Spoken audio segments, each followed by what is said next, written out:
তো hello everyone, good morning. সকাল সকাল এসে পড়লাম বর্ষানগর পশু হসপিটালে। আর হসপিটালে কেন আসলাম আশা করি সবাই বুঝে গেছো।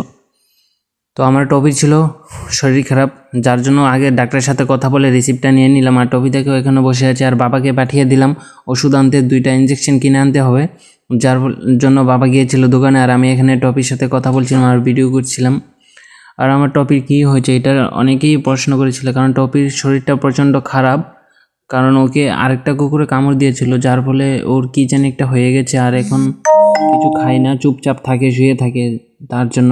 আর অনেকে এই ভিডিওটা দেখে কমেন্টও করবে যে কুকুরকেও নাকি ভিডিও করতে হয়, কুকুরকেও কি হসপিটালে নিয়ে যেতে হয়।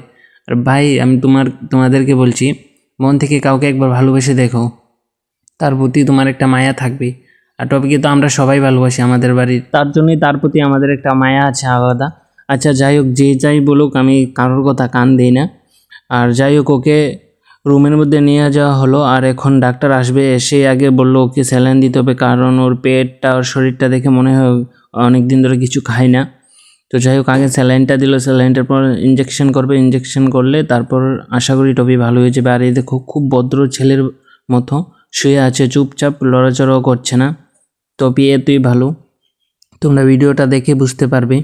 তো যাই হোক, এখন টপিকে স্যালাইন দেওয়া হলো, ইঞ্জেকশনও দেওয়া হলো। এখন মনে হয় টপির শরীরটা একটু ভালো লাগছে, যার জন্য নেমে পড়লো, নেমেও শুয়ে আছে আর বলছে চলো বাড়ি চলে যাই এবার। তো যাই হোক, এখন টপিকে নিয়ে বাড়ি চলে যাব। আর ভিডিওটা তোমাদের কেমন লাগলো?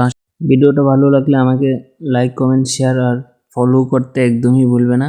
ছোট্টাটা বাই বাই, সবাই সুস্থ থাকো।